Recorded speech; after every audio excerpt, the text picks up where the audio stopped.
So, once again, continuing with my series of Saturday Superlatives, looking back, obviously, on Sunday, back at the heroes of Saturday, and we talked about past passers, quarterbacks. We have to talk about receivers, and there were a bunch of them that went absolutely hog wild.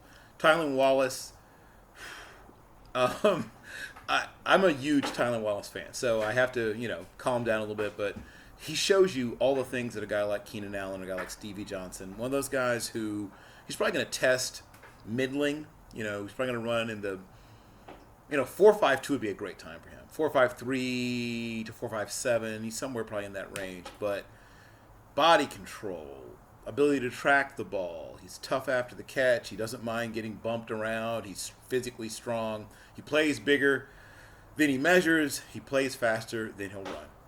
But he had another Tylan Wallace game, 11 catches, 187 yards, a couple of touchdowns. He's going to be a terrific number 2, borderline number 1 receiver somewhere, depending where he goes. And then on the other end of the spectrum, you have a guy like Jahan Dotson, who is much more physically gifted. And though raw, you can see there's a lot there. He's going to become something special before it's all said and done. 144 yards, 8 catches, and 3 TDs, including some where he just, once again, he's playing against a really good bunch of defensive backs, and he just looked like he was a superior athlete to them, quite frankly.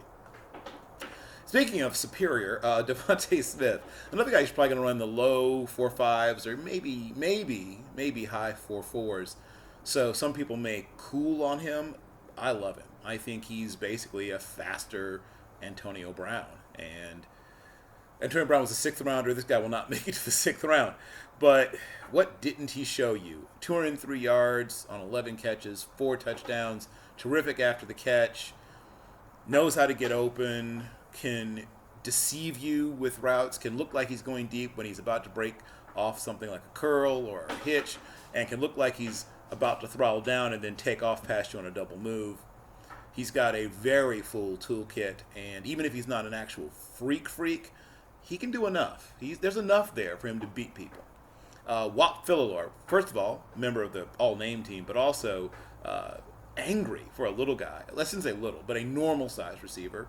5'11 and change, about 187, 188 pounds, maybe 190. But runs hard, catches the ball in traffic, doesn't mind, once again, some physical contact. So much so that he managed to get flagged for an offensive face mask, which is something you see once every blue moon.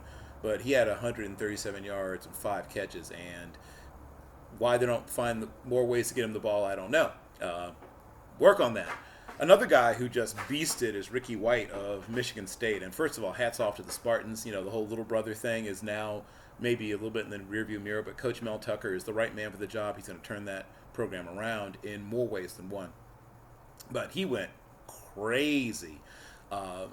My fellow Green Run high school stallion still holds the record for games against Michigan, the Paul Bunyan games between Michigan State and Michigan for receiving yards. That's 255 by Plaxico Burress.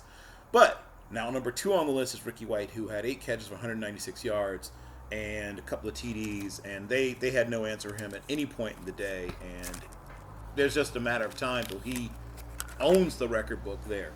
Another dynamite player is Dynamite Brown, and I don't know if that's his nickname or not, maybe it should be. 11 catches, 240. I'm going to repeat, 240 yards and 3 TDs, and he might be the best receiver that North Carolina's ever produced before it's all said and done. Ja'Shawn Jones, welcome to the party. A young man from Maryland who I've heard things about and just hadn't seen much from. Well, he showed up, even though he only had 3 catches, he had 103 yards and a TD, and he helped Tulia Tungavaloa to have a very good day at the office. Chris Autumn Bell, first of all, sounds like a novelist, but he doesn't play like one. 4 catches, only needed 4 for 112 yards and a TD, and once again showed you real burst, real acceleration. Romeo Dobbs of Nevada is more of he's not flashy. Well, let me rephrase that. He's not flashy until he has to show amazing body control to pull off one of those sweet toe drag swag touchdown deals, great body control, but otherwise not very flashy. So a possession guy for the most part, but he had 12 catches for 117 yards and a pretty touchdown. Hey, some little tight end love real quick. I would have had Oklahoma State's tight end up here if he had managed to have that play held up for him, but he'll make some appearances, I promise. But a guy who's caught my eye this week is Cole Turner of Nevada, and keep an eye on him if you're a draft Twitter person or just a person who likes watching the modern tight end, who are these fluid, long, sort of sinewy. I mean, not too blocky. He's probably in the 240 range, but he moves well. 4 catches, 72 yards, and he had a really good game the week before, but I didn't have room for him. I had room for him this week. He was the most impressive tight end in terms of route running and hands I saw this week. Back to wide receivers. I have to talk about Chris Olave. Once again, another guy that probably faster than he looks because he's so smooth.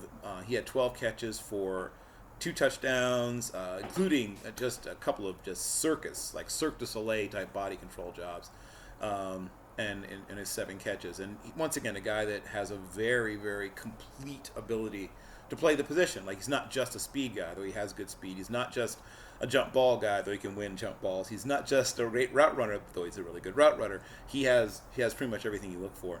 And hey, some love for my FCS guys. Tyler Hudson has been dangerous all year long, and he continues to do it down at Central Arkansas. Once again, 4 catches for 137 yards, and just, body control, speed, long arms, big hands.